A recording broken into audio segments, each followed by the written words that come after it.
हे राम दूर হয় কাম ক্ৰোধ লোভ মোহ সয় তেখনে জানিবা ভুল সত্যৰ উদয় যেখনে লোকৰ যখন সাত প্ৰীতিবাৰ হে সকাম কৰ্ম কয়াতি মনুষ্য নাচৰে ৰজোগণ বিত্ৰী হাস্য হৰিষ মিলিল তেখনে জানিবা ভুল তেৰাৰ ত্ৰেতাৰ উদয় যেতি ক্ষণে মিলে লোভ দম্ভ সমান দেশয় সন্তোষ ৰোগ মোহয় অপমান হে রাম করে কাম কর্ম রজু তব বিতৃষয় তেখনে জানিবা ভুল দ্বাপর উদয় হে রাম কপট কুনীতি নিদ্রা হিংসা শোক ভয়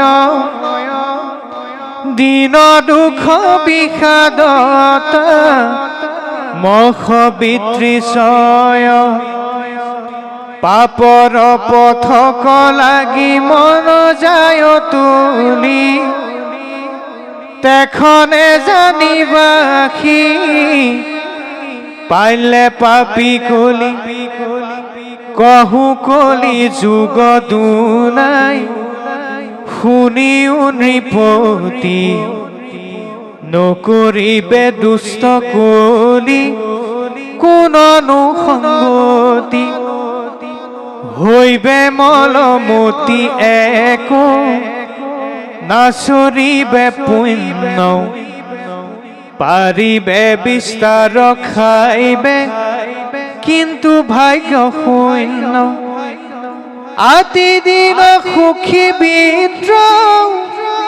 নুহিবে পশুৰ তথাপি পাতকি লোক হইবে কামাতুৰ বৈশ্যাসম হইবে নাৰী সমস্তে সতী পৰপুৰুষ গজাইবে তেজি নিজ পতি হইবে কপচুৰ চোৰ ডকাইত কলিত পাখন্দে কৰিবে বেদ পথক দূষিত পাখন্দৰ মুখত শিবে ধৰ্ম জ্ঞান কলিত কৰিবে পাখন্দক বহুমান আন একো জীৱিকা ৰাজায়ে নজানে প্ৰজাকে খাইব চিন্দি ধনৰ নিজানে এৰিবে কদ্ৰি যে জাতি ধৰ্ম নিৰন্তৰ স্থি ধন দ্বৈত মাত্ৰ হইব তলপৰ কুটুম্বী গৃহস্থ সবে ধৰিবে কবে চলে ভিক্ষা মাগি ভমি বেক দেখ দেখ বনস্থয় পৰ্চি সবে বনস্থত পৰ্চি সবে হুইব গ্ৰামবাসী মহাধন লোভী হইবে যতে কন্যাসী নাৰীৰ স্বভাৱ কহো শুনা পৰীক্ষিত কলিত বহুত হইবে বেচাৰ চৰিত লাজ কাজ এৰি আশ্ৰয় ভাবে মহাক্ৰূৰ হইবে চুত কায়া খাইবে পাৰিবে পশুৰ হে ৰাম সততে কতুৰ বাক্য বুলিবে অসত্য কপট নেৰিব হইব অনেক অপত্ৰ পৰম নিৰ্ভয় ভাৱ পুৰুষতো ধৃত নাহিকে নাৰিত পৰে মহাসাহসিক মিছা মাটি খাউদে কৰি বেকিনা বিকা জীৱে সম্পদতো কৰি নিন্দ্ৰিত জীৱিকা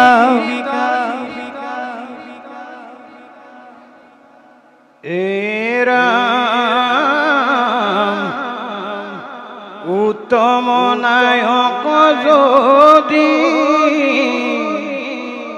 হয়ে ক্ষীণ বিত এৰিবে তাক পুৰা তন যত ভিত্ৰ যদি ৰোগী হইলে ভিত্ৰ অনেক পুৰুষী দেখি স্বামী হবে তাক এৰিবে নোপোখি ভাৰত কৃষ্ণ যে ইমানকণ সময়লৈকে আমাৰ আই মাতৃসকলৰ স্বভাৱ এটা কথা উল্লেখ কৰিছে এতিয়া চাবচোন দেই এতিয়া বহু আই মাতৃয়ে মই আই মাতৃ বুলি কৈছোঁ ভাগবিলাক আপোনালোকে কৰিব খুব কম কাপোৰতে লজ্জা নিবাৰণ কৰি পেলাই থকা দেখিবলৈ পোৱা যায় এইটো এক নম্বৰ 2 নম্বৰ কৈছে আপুনি ভাগৱতত ধৰিয়ে শপত খাওক যদি এগৰাকীয়ে আয়ে বাটত কয় সঁচা বুলি আপুনি কিন্তু মানি ল'ব লাগিব সততে বুলি কৈছে খাটাং বুলি কৈ পেলাই অসত্যকে সত্য বুলি ক'লেও এই কথাখিনি মানি ল'ব লাগিব 3 নম্বৰ তিনিটা কথা তেওঁলোকে গুৰুত্ব নিদিব স্থান মান কাল ক'ত কথা কেনেকৈ ক'ব লাগে কাক কেনেকৈ সন্মান জনাব লাগে এই কথাবিলাক তেওঁলোকে বুজি নাপাব কথাটো কিমান সঁচা নিজে অনুভৱ কৰকচোন যে কথাটো ক'ব লাগিব কিন্তু নাৰায়ণ দাস ঠাকুৰ এটাই ফকৰাত লিখিছে যে কথা শুনি ভাল লাগে যদি ক'ব জানে খেতিও ভাল হ'ব যদি ৰাখে বানে ভাত খাই ভাল লাগে যদি ৰান্ধে আয়ে তাকৰ গতিকে এতিয়া বহু আই মাতৃয়ে ক'ত কেনেকৈ কথা ক'ব লাগে এইবিলাক কথা নাজানিব মেল মিটিং সমাজ আপুনি যলৈ নাচাওক আজি মহিলা বা আই মাতৃৰ সংখ্যাটো সদায় বেছি আপোনাৰ পুৰুষ যদি 10 হয় মহিলা 30 হয় আৰু ইমান সাহসিকতাৰে তেওঁলোকে মানে আনক দম দিব এইটো আপুনি সঁচা বুলি মান্যতা কৰিব লাগিব এইটো আমাৰ কলি যুগৰ বিশেষকৈ আই মাতৃসকলৰ আৰু 3 নম্বৰ যদি কিবা কাৰণত ভাৰ্যাগৰাকী স্বামীগৰাকী বেমাৰী হয় বা অসুস্থ হয় তেতিয়া পৰিচয় কৰাই দিবলৈ লাজ কৰে বুলি কৈছে ভাগৱতে। সঁচা মিছাটো মই নাজানিম। যদি দেখিবলৈ ভাল হয় তেতিয়া ক'ব এইগৰাকী মোৰ মানে বাপ। যদি বেমাৰ আজাৰ বা অলপ বয়সস্থ হয় তেতিয়াহ'লে ক'ব জানো পাই আহিছে নাই মই দেখায়ে নাই। এইবিলাক ভাগৱতে কৈছে যে এৰি বেক তাক পুৰা তনজত ভিত্ত উত্তম নায়ক যদি হুৱে ক্ষীণবিত। গতিকে উত্তম নায়কজন যদি বেমাৰী বা অসুস্থ হয় তেতিয়া ভাৰ্যাগৰাকীয়ে নিজৰ স্বামীগৰাকীক দেখুৱাই দিবলৈও লাজ কৰিব। এইকণ সময়লৈকে আমাক ভাগৱতে এই কথাবিলাক ক'লে। এতিয়া ভাগৱতে কোৱা কথাবিলাক আমি নিজৰ জীৱনলৈ আনি পেলাই এবাৰ চাব লাগিব যে বেমাৰটো আমাৰ গাত আছে নেকি।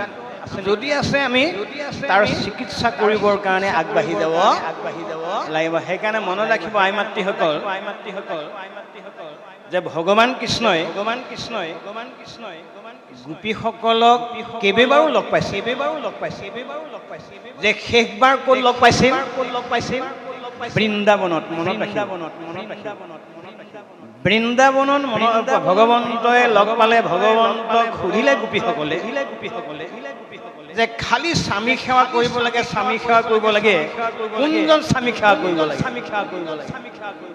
তেতিয়া গোপীসকলক ভগৱন্তই কৈছে গৃহত থকা স্বামীসকলকেই সেৱা কৰিব লাগে। তেতিয়া এগৰাকীয়ে প্ৰশ্ন কৰিলে কিমান তাৰিখলৈকে কৰিব লাগিব? এতিয়া তাৰিখটো দিব লাগিব নহয়, আপোনালোকে ল'ব লাগিব তাৰিখটো। তেতিয়া ভগৱন্তই ক'লে যদি জৰা কলা বুবা পূজা হৈ পতি তথাপিতো নেৰিবাহা শাস্ত্ৰৰ সন্মতি। যে যদি স্বামীগৰাকী জৰা কলা বুবাও হয় তুমি কিন্তু স্বামী সেৱা নকৰাকে নাথাকিবা। এয়া ভগৱান কৃষ্ণই দিয়া গোপীসকলক জ্ঞান। গতিকে আমি ৰাস চালেই নহ'ব, ৰাসৰ পৰা তত্ত্বটো উদ্ধাৰ কৰিব লাগিব। উদ্ধাৰ কৰি আমি পালন কৰিবলৈ চেষ্টা কৰিব লাগিব। সেইকাৰণে বাপ বান্ধৱ আই মাতৃসকল, ভাৰ্যাগৰাকী বেমাৰী হ'ব পাৰে, ভাৰ্যাগৰাকী বেয়া হ'ব পাৰে, আপুনি সদায় ভাৰ্যা বুলিয়ে ক'ব লাগিব।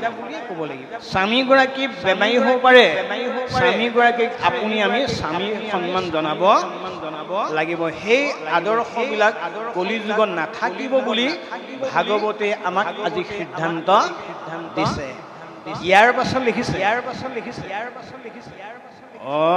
ধেনুকতে জীবে যাবে ভৈলে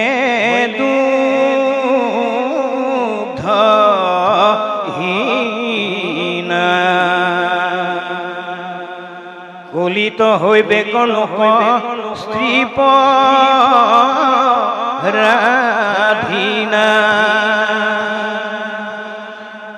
এরাম পিতৃমাতৃ জ্ঞাতি যত তেজিবয়ে সুদর ভার্যার কুটুম্বে ভইলে উহিদলু কৰ। এতিয়া কথাটো একেবাৰে সঁচা। আপোনাৰ ঘৰত যদি বিয়াখন পাতে ককাই ভাই ষ্ট'ৰ ৰুমৰ দায়িত্ব নিদিয়ে। কাক দিব? হয় খুলখালিয়েকে পাব, নহয় জেঠেৰীকে পাব, নহয় শাহুৱেকে পাব বা শহুৱেকে পাব। এয়া একদম ভাগৱতৰ সিদ্ধান্ত। নহ'ব। গতিকে ইমান ধুনীয়াকে লিখিছে পিতৃ মাতৃ জ্ঞাতি যত তেজিবে সুদৰ ভাৰ্যাৰ কুটুম্ব হৈবে সুহৃদ লোকৰ। ভাৰ্যাৰ মিতিৰখিনিহে মিতিৰ, অন্য মিতিৰৰ গুৰুত্ব নিদিব বুলি ভাগৱতে আমাক কৈছে। ইয়াৰ পাছত কি কৈছে শুনিম। কৃষ্ণ হে ৰাম নিজ গোত্ৰ কুটুম্বটো তেজিবে আস ভাৰ্যাৰ ভাতৃৰ মাত্ৰ কৰিবে বিশ্বাস এ নাম ক্ষুদ্ৰ খবে ধৰিবে ক অপশ্ৰীৰ বেশ সদমেদানলৈ ভ্ৰমি বেকগ্ৰাম দেশ এ ৰাম মূৰ্খৰ উন্নতি হৈবে ফুৰিবে উল্লাসী ধৰ্ম বখানিবে উচ্চ আসনত বহি হে ৰাম পৰিবে দুৰ্ভিক্ষে ভাতে মৰিবে ক প্ৰজা কৰৰ নিমিত্ৰে তাতে পিৰিবে ক ৰাজা ৰাজভিত্ৰ সকলে কৰিবে হুলস্থুল নুগুচিবে মনুষ্যৰ মনত আকুল নালাপিবে স্ত্ৰীকলোকে নকৰিবে স্নান নুহিবে কবখন ভূষণ অন্নপান সুখাইবে শৰীৰ একো নপাইবে আহাৰ হৈবে কলিত লোক পিশাচ আকাৰ এতিয়া বাপসকল কথাটো কিমান সঁচা আপোনাৰ গা ধোওক বা নোধোওক কিন্তু দামী দামী চেণ্ট আৰু চাবোন কিন্তু গাত বা কাষত থাকিবই দামী দামী হিবে থাকিব লাগিব গা ধোওক বা নোধোওক কাপোৰ সলাওক বা নসলাওক চেণ্ট চাবোন কিন্তু দামী হ'ব লাগিবই এইবিলাক ভাগৱতে কোৱা সিদ্ধান্ত কিমান সঁচা কিমান মিছা নাজানো গতিকে এজন বাপে কৈছিলে বোলে আপুনি বৰ ভাল কথা কয় দে বাপৰ বেমাৰবিলাক আমাৰ বাপসকলো আছে বোলে কিমান বোলে আমাৰ স্বামীয়ে আজি 12 দিন গা ধোৱা নাই আৰে বোলে ভাগ্য ভাল স্বামী বুলি নকলে ভাগ্যা বুলি ক'লে সেইটোৱে বিপদ হৈছিলে গতিকে মই বেমাৰটো যদিও কেন্দ্ৰবিন্দু মাতৃসকল আমাৰ বহুত যুৱক যুৱতী এই বেমাৰবিলাক নথকাকৈ থকা নাই গা পা ধোৱা নিয়ম এৰি দিব বিজ্ঞানটো আঁতৰলৈ যাব কিন্তু চেণ্ট চাবোন দি পেলাই দুৰ্গন্ধময় হৈ থব এইবিলাক হৈ থকা ঘটনা বা গতিকে নিয়ম নীতি নাইকিয়া হ'ব আৰু মানে কেৱল পোচাক আৰু মানে আপোনাৰ মেকআপৰ ওপৰতহে মান্যতাটো ৰাখিব বুলি আমাৰ ভাগৱতে ইমান সময়লৈকে মানে জনাইছে গতিকে মই এটা কথা প্ৰসংগহে কৈছোঁ আপোনালোকে মানি লয় নলয় মই নাজানো এবাৰ গুৱাহাটী মহানগৰীত এনেকৈ ভাগৱত আলোচনা কৰাৰ পাছত ৰাতি থাকিবলৈ দিলে ঘৰত ৰাতিপুৱা স্নান কৰিবলৈ বাথৰুমটো দেখুৱাই দিলে চাবোনডোখৰ ঘঁহি পেলাই গৃহস্থক মাতিলো অলপ খেলি মেলি মনটো লাগি আছে দামটো কিমান তেতিয়া ক'লে বোপা এইটো চাবোনৰ দাম 1800 টকা আৰে 1800 টকা চাবোন এই ভিভেল চাবোনে গা ধুই বয়স শেষেই হ'ব এতিয়া বোলে এই চাবোনটো কিয় বোলে এইটো চাবোন একদম খুব ভাল বহুত সময়লৈকে গাটো মলমলাই থাকে বুলি তেওঁলোকে মোক ঘোষণা কৰিছে গতিকে মনত ৰাখিব বাপ বান্ধৱ আই মাতৃসকল মহাপুৰুষ শংকৰদেৱে দুবাৰকৈ তীৰ্থ কৰিলেগৈ দুবাৰকৈ তীৰ্থ কৰি পেলাই কিন্তু সেই চাবোনডোখৰ আমাক নিদিলে গম পালেনে কথাটো তেওঁ লিখি থৈ গৈছে গংগা আদি কৰি যত তীৰ্থনি নিৰন্তৰ হৰয়কে বল মাত্ৰ পাপ শৰীৰৰ এতিয়া গংগা আদিত স্নান কৰিলে বাহিৰৰ মলিবিলাক যাব কিন্তু 2000 টকা চাবোনটো ঘঁহিলে আপুনি হৃদয়খন চাফা কৰিব নোৱাৰিব তে মহাপুৰুষ শংকৰদেৱক সুধো সেই চাবোনটোৰ নাম কি এতিয়া চাবোনটোৰ নাম দিছে গৈছে আমাৰ এই ভক্ত সংগে বাহিৰে ভিতৰে শুদ্ধি কৰে সেই ভক্ত সেৱা নকৰিব কোনৰে গতিকে বাহিৰখন চাফা হ'বলৈ হ'লে আমি ভকত বৈষ্ণৱ সাধু মহন্ত সকলকো নমস্কাৰ কৰিবলৈ শিকিব লাগিব এৰাম সুহিদ সুদৰ একো নচাৰি বেচিতে কৰিবে কন্দল পাঞ্চ গন্ধাৰ নিমিত্ৰে হৃদক বান্ধিবে ধনৰ নিদানে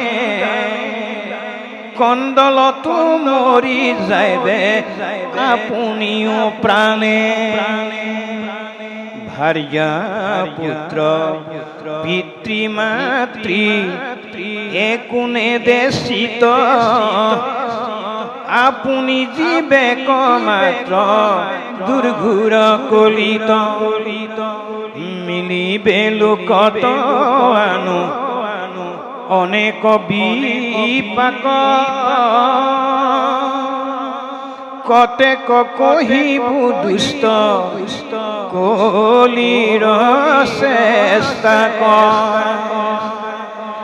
এ পৰম দাৰুণ কলি পাপৰ সাগৰ ইহা তম জীবে জ্ঞান হৰি বেলু কৰ পিতু কৃষ্ণ কীৰ্তনে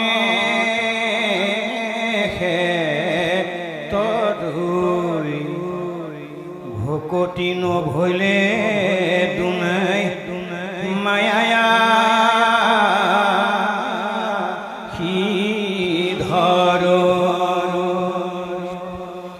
এৰা কৰে অচেতন ব্ৰহ্ম জ্ঞান এহত পৰৈ পৰৱৰ্তী আখি সংসাৰ গৰ্তত এ ভকতি বিহীন হেন জ্ঞানৰ অৱস্থা মহামূঢ় বিষয়ৰ সেইবোৰ কথা ৰামে যিটো নাৰায়ণ কৃষ্ণ জগতৰে ধাতা জগত নিবাস জগতৰে পিতা মাতা বাৰু কৃষ্ণ যে ইমানকণ সময়লৈকে আমাৰ বাপসকলে দীঘলীয়া পাঠ কৰিলে এই পাঠত পৰীক্ষিত ৰজাক শুকমুনিয়ে প্ৰলয়ৰ সম্পৰ্কে কথাবিলাক অৱগত কৰিলে আমি নিশ্চয় ভাল লাগিল শুনি এতিয়া প্ৰলয়ৰ কথা ক'বলৈ যাওঁতে 33 কোটি দেৱতাৰ প্ৰমুখে ব্ৰহ্মাক কেন্দ্ৰবিন্দু কৰিব লগা হ'ল ব্ৰহ্মাকে প্ৰমুখ কৰি আমি যিমানবিলাক জীৱ জগত আছোঁ সকলো এদিন আমি প্ৰলয়ত লীন যাব বা শেষ হৈ যাব লাগিব এইকাৰণে ৰজা পৰীক্ষিতে ভাবি আছিল যে সদায় মই ৰজা হৈয়ে থাকিম এই কাহিনীটো কোৱাৰ লগে লগে তেওঁ আত্মজ্ঞান উপলব্ধি হ'ল এতিয়া ৰজা পৰীক্ষিতক শুকমুনিয়ে ক'লে ৰজা এদিন তুমি ৰজা হৈ সন্মান পাইছিলা কিন্তু ৰজাৰ এদিন যেতিয়া মৃত্যু হ'ব সাধাৰণ নাগৰিকৰ দৰে তুমি জীৱন অতিবাহিত কৰিব লাগিব। এইটো হ'ল মৃত্যুৰ পাছত আমাৰ এটা সন্মান। এতিয়া কি সন্মান পাম? ৰজা পৰীক্ষিতে প্ৰশ্ন কৰিলে যে মৃত্যুৰ পাছত আমি কি সন্মান পাম? তেতিয়া ৰজা পৰীক্ষিত সুকে ক'লে, এহি শৰীৰৰ অৰ্থে কৰ্ম কৰি নানা প্ৰাণ গৈলে হৈব জানানে না জানা। হে ৰজা পৰীক্ষিত, তোমাৰ মৃত্যুৰ পাছত ৰজাৰ উপাধিও হ'ব আৰু সাধাৰণ নাগৰিকৰ উপাধিটো হ'ব। এতিয়া ৰজা পৰীক্ষিতে আকৌ ভয় খালে যে ইয়াৰ পাছত কিবা উপাধি পাম নেকি? তেতিয়া শুকমুনিয়ে ক'লে, এই কাষ্ঠ যে নাথাকিবে মাটিতে পৰিয়া, এহি দেহ আপোনাৰ বুলকি লাগিয়া। হে ৰজা পৰীক্ষিত, এইটো তোমাৰ নিজৰ শৰীৰ বুলি কেলে ক'লা? এতিয়া 2 নম্বৰ উপাধি কি পৰিব? কি পাম আমি? কাঠৰ দৰে পৰি থাকিব লাগিব। 3 নম্বৰ উপাধি, তোমাক যি ৰজা বুলি মাতিছিল, যি তোমাক নমস্কাৰ কৰিছিল, সেইজনে দেখিলেও গা ধুবগৈ লাগিব আৰু চুলেও গা ধুব লাগিব। ৰাম ইষ্ট মিত্ৰ বান্ধৱ আদি যত যত অসুচি বুলিয়া নকৰিব দৰ্শন। এইটোৱে হ'ল কালৰ প্ৰভাৱ। সেইকাৰণে ৰজা পৰীক্ষিতক ক'লে, হে ৰজা, ব্ৰহ্মাকে প্ৰমুখ কৰি যিমানবিলাক জীৱ আছে সকলো এদিন লয় আছে। লয় মাত্ৰ এজনৰে নাই, সেইজন হ'ল সৃষ্টিকৰ্তা প্ৰভু ভগৱন্ত। এইজনৰ কিন্তু লয় নাই। সেইকাৰণে আমাৰ মহাপুৰুষ মাধৱদেৱে ইমান ধুনীয়াকৈ ঘোষাত কৈছে, ব্ৰহ্ম আদি কৰি জীৱ যত ৰাম ৰাম ৰাম ৰাম ৰাম মায়া সজ্জা মাজে আশ্ৰয় ঘুমতি যায়, তুমি হে চৈতন্য সনাতন ৰাম ৰাম ৰাম ৰাম ৰাম আমি অচেতন নিয়োগ নাথ জগাই। এইকাৰণে আমি ব্ৰহ্মাকে প্ৰমুখ কৰি আমি যিমানবিলাক জীৱ আছোঁ সকলো মায়াৰ ৰহিত। কিন্তু মানুহক তৰণৰ উপায় এটা মহাপুৰুষে দিছে। অন্য জীৱবিলাকক আৰু মানুহক দিয়া পৰামৰ্শটো সম্পূৰ্ণ সুকীয়া। এতিয়া মহাপুৰুষ মাধৱদেৱে কৈছে আমাক যে তোমালোকে মায়াৰ পৰা হাত সাৰিবলৈ হ'লে এটা কাম কিন্তু তুমি কৰিবই লাগিব। কি? ঈশ্বৰক সেৱা নকৰে নিমিত্তে মায়ায়ে বান্ধি ফুৰাৱে, তাহত মায়াক ৰহিত নেপাৰে শৰণ নলৱে যাৱে। যে মায়াৰ পৰা হাত সাৰিবলৈ আমাৰ এটা মাত্ৰ উপায় দিছে, এইটো আমি ঈশ্বৰত আশ্ৰয় ল'ব লাগিব। ঈশ্বৰত আশ্ৰয় নোলোৱা জীৱই মায়াৰ পৰা হাত সাৰাটো সম্ভৱ নহ'ব। গতিকে আমি মায়াৰ পৰা হাত সাৰিবলৈ হ'লে ঈশ্বৰক সেৱা কৰিব লাগিব, ঈশ্বৰক আত্মা জ্ঞান কৰিব লাগিব, দেখাজনক আমি ঈশ্বৰ জ্ঞান কৰিব লাগিব আৰু দেখাজনৰ ওচৰত আমি ভক্তি নমস্কাৰ কৰিবলৈ শিকিব লাগিব। মই অকণমান আগতে কৈছিলোঁ কথাটো যে দেখাজনক নমস্কাৰ সেৱা কৰিলে আমাৰ কি লাভ হয়? যে তেখেতসকলৰ পৰা আমি এটা আশীৰ্বাদ পাম। আশীৰ্বাদটো নোপোৱা জীৱই ঈশ্বৰক সেৱা নকৰে নিমিত্তে মায়াৰ পৰা হাত সৰাটো ইমান সম্ভৱ নহয়। সেইকাৰণে সজ্জনৰ আশীৰ্বাদে মিলে কৃষ্ণৰ প্ৰসাদ। কৃষ্ণৰ কৃপা, প্ৰসাদ মানে কৃপা। কৃপা পাবলৈ হ'লে আপুনি নেদেখাজনক পূজা কৰি থাকিলেই নহ'ব, আমি দেখাজনকো পূজা কৰিবলৈ শিকিব লাগিব। গতিকে আমি প্ৰলয়ত আমি যাবই লাগিব। এদিন আমি জন্ম হৈছোঁ, আমাৰ মৃত্যু আছেই, কিন্তু অৱতাৰী পুৰুষবিলাকৰ মৃত্যু নাই। এয়া কথা ভগৱন্ত প্ৰভুৱে নিজ মুখে ক'ব লগা হৈছে যে তুমি জন্ম হৈছা আৰু মোৰ অৱতাৰ আছে। অৱতাৰ বাদে যেতিয়ালৈকে অৱতাৰবাদক জন্মবাদে গ্ৰহণ নকৰে তেতিয়ালৈকে তুমি মায়াৰ পৰা হাত সাৰিব নোৱাৰিবা। গতিকে আমি এই প্ৰলয়ৰ পৰা হাত সাৰিবলৈ হ'লে আমি ভগৱন্তক আশ্ৰয় ল'ব লাগিব, পিতৃ মাতৃক ঈশ্বৰ জ্ঞান কৰিব লাগিব, দেখাজনক নমস্কাৰ কৰিবলৈ শিকিব লাগিব আৰু নেদেখাজনক হৃদয়তে বিশ্বাস কৰিব লাগিব। এনেকৈ নকৰা জীৱই কোনো কাৰণত মায়াৰ পৰা বা প্ৰলয়ৰ পৰা হাত সাৰিব নোৱাৰিব। এইকণ সময়লৈকে পদে আমাক ইমানখিনি কথা ক'লে। ইয়াৰ পাছত কি কৈছে আমি অকণমান পাঠ কৰিম। কৃষ্ণ। হে ৰাম কহিলো তাহান কিছু মাত্ৰ লীলা কথা, কহিবে নপাৰে সবে ব্ৰহ্মায়ু সৰ্বথা। হেন বা হৈবে শংকা মনত তোমাৰে, সমস্তে কহিবে যেবে ব্ৰহ্মায়ু নপাৰে। হে ৰাম তেবে ইটো কথা কহি বাক কোনো কাজ,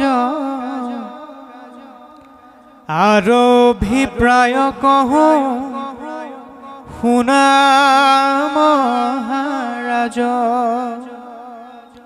হে ৰাম সংসাৰত তিনি তাপ, যেন দাৱানল কৰিবাক লাগি আছে জীৱক বিকল। আকনিষ্ঠাৰিবে বাঞ্চে যিটো মহাজন, কৰন্তোক কৃষ্ণ কথা ৰখনি সেৱন। এহিহে ক্ষুদ্ৰী সনৌকা সংসাৰ সাগৰে, নাহি নাহি তৰণ পায় আতপৰে। চাৰি বেদ চৌধয় শাস্ত্ৰৰ ইহে তত, কহিলো নৃপতিয়াবে তোমাৰ আগত। হেন জানি জন্ম লোকে নকৰিও বৃথা, যাৰ যেন শকতি শুনিও কৃষ্ণ কথা, যাৰ যেন মতি কৰা কৃষ্ণৰ কীৰ্তন, এতেকে চিন্দিবে ঘোৰ সংসাৰ বন্ধন। হে ৰাম যেন ফল পাৱে তপ জপ তীৰ্থ স্নানে, যেন ফল পাৱে মহা যজ্ঞ যোগদানে,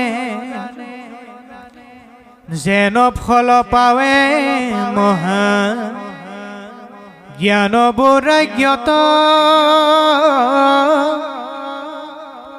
কলিত সমস্তে পাৱে কৃষ্ণ কীৰ্তনত। হে ৰাম শ্ৰৱণ কীৰ্তন এৰি আন কৰ্ম কৰে, পাৱে চম বিফলেকো লিতসি তুনৰে অধৰ্মে খেদাইলে ধৰ্মে কৈতো নপাই ঠাই হৰি ভকতিত আছে শৰণ সোমাই ইয়াচৰি ভকতি যিটো নাম গুণ গাৱে সিজনে জানা সমস্তৰে ফল পাৱে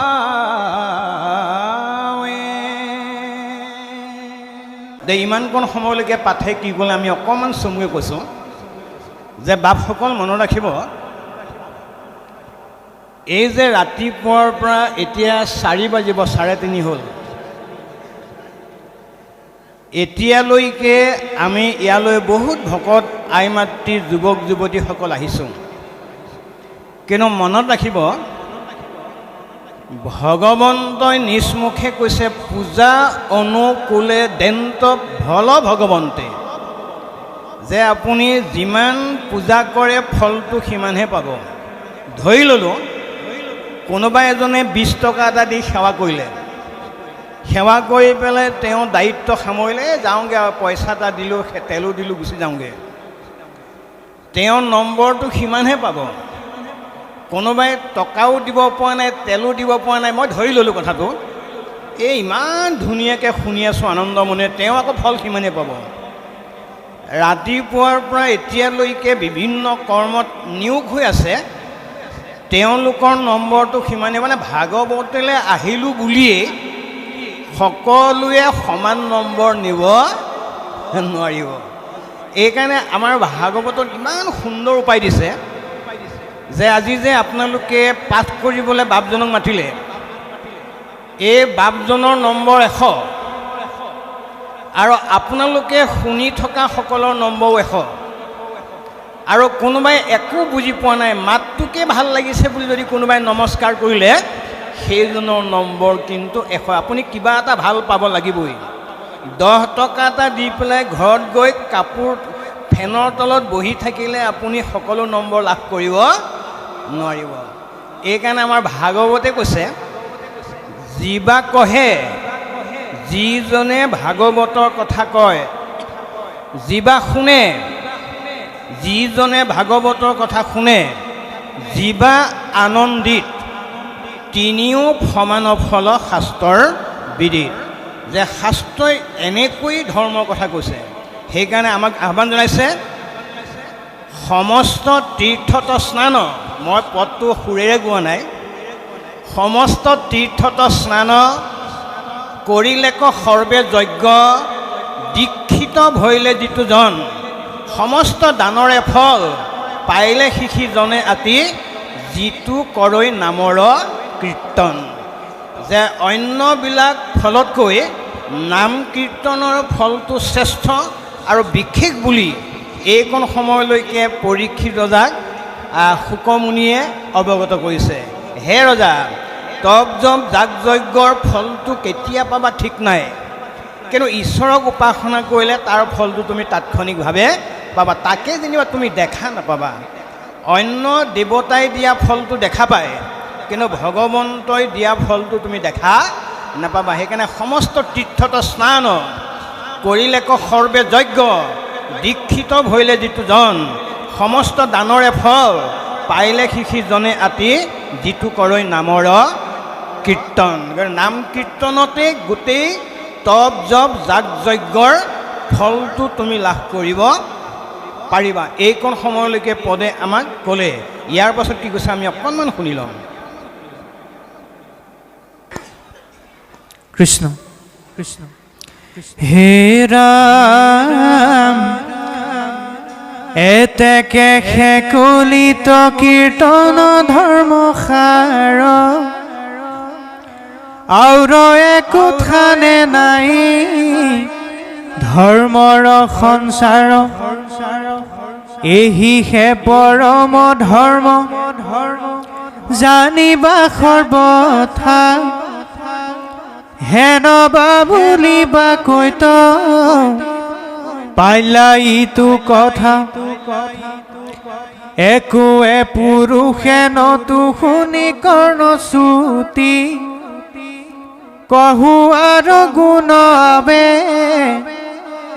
শুনি নৃপতি বেদতো ৰহস্য ইটো অতি অনুপাম পৰমাৰ্থ শাস্ত্ৰ মহা ভাগৱত নাম হে পৰম ঈশ্বৰ যিটো নাৰায়ণ মুনি ইটো শাস্ত্ৰ তেন্তে মাত্ৰ জানন্ত আপুনি এৰাম পাছে পদ্ম কলপত কেশৱ সাক্ষাৎ ইটো মহাভাগৱত কহিলা ব্ৰহ্মাত এ পৰম ঈশ্বৰ জ্ঞান ৰহস্য ভগতি জানি কৃত আতি ভৈলা প্ৰজাপতি এ পৰম দয়ালু দেৱ জগতৰে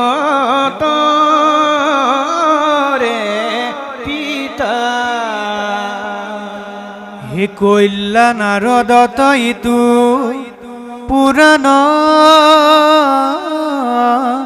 সংহিতা হে কৃষ্ণ দ্বৈপায়ন যিটো মোৰ পিতৃ ব্যাস হৃদয়ায় নাৰদে তান্ত কৰিলা প্ৰকাশ নাৰদৰ উপদেশে ব্যাস সৰ্বজান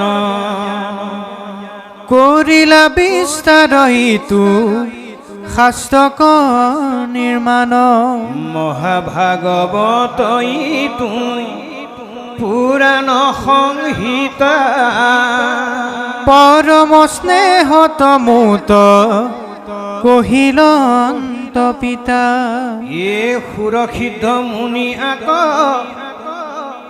কেহুৱে নজানে নাহিকে পচাৰ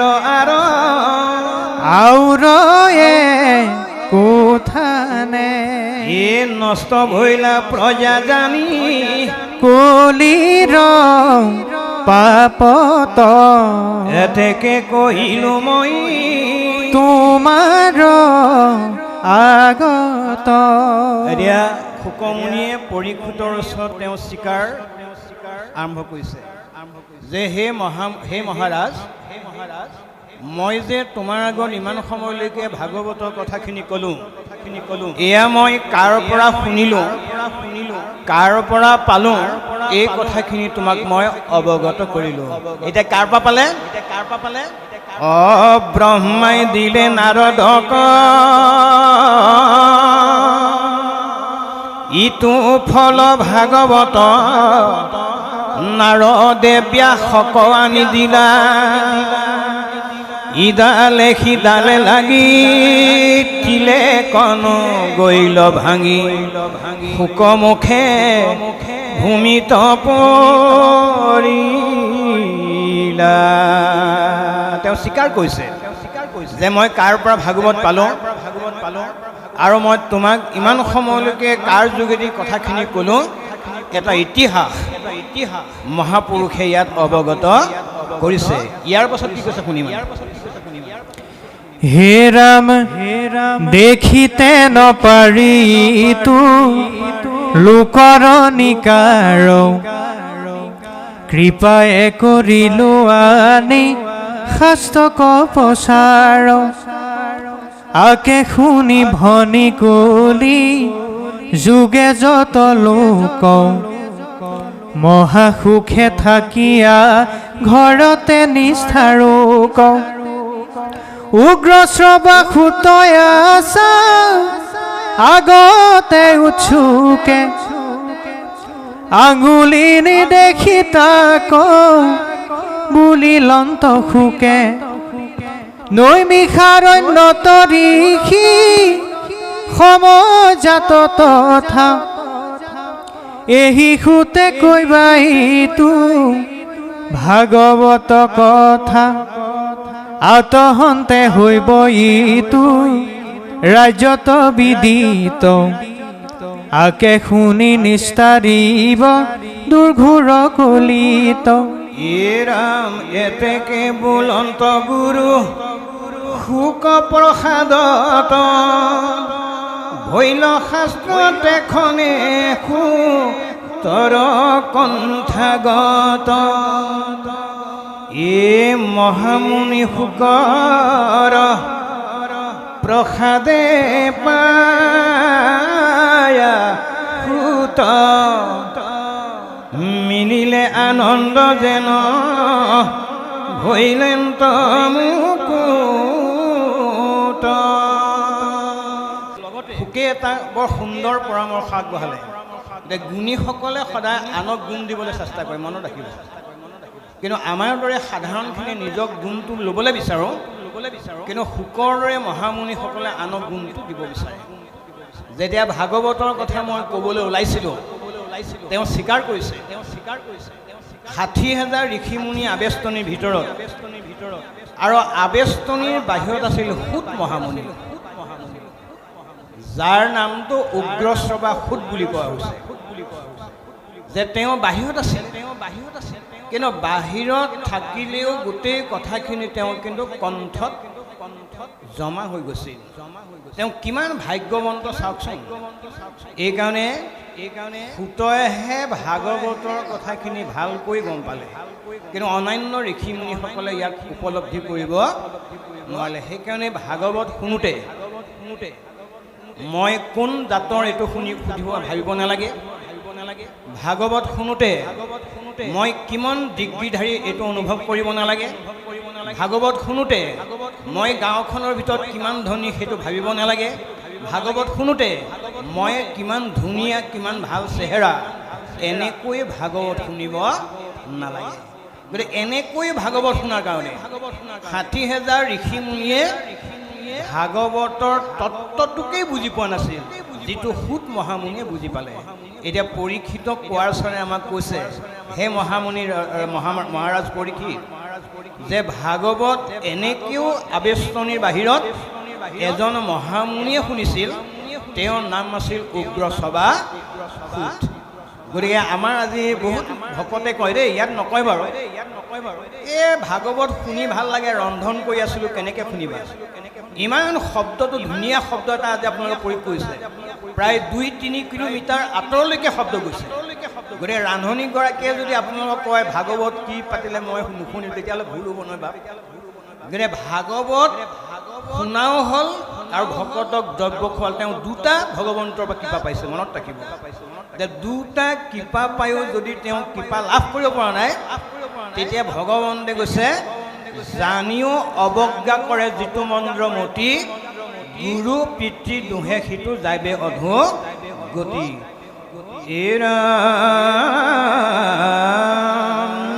হৰিষে নেত্ৰৰে নিৰ ঝৰে পুনু পুনু প্ৰেমত সবাংগে ভৈলে পুলকি পুনু দণ্ডবতে শুকক কৰিয়া নমস্কাৰ, এ চৰণৰ ধূলি তুলি লৈলা বাৰম্বাৰ।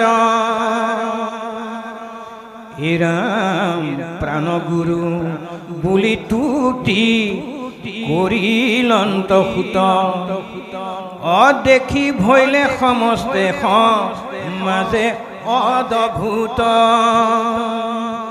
আচন্ত মনত গুণী গুৰু কৃপাময়, ইটো শাস্ত্ৰ শুনন্তে অমৃত গোছে ভয়। দুনাই সুমৰাও টান হেন ভৈলে চিত এ ৰাজা কবুলন্ত সুকে শুনা পৰীক্ষিত হৰি ৰাম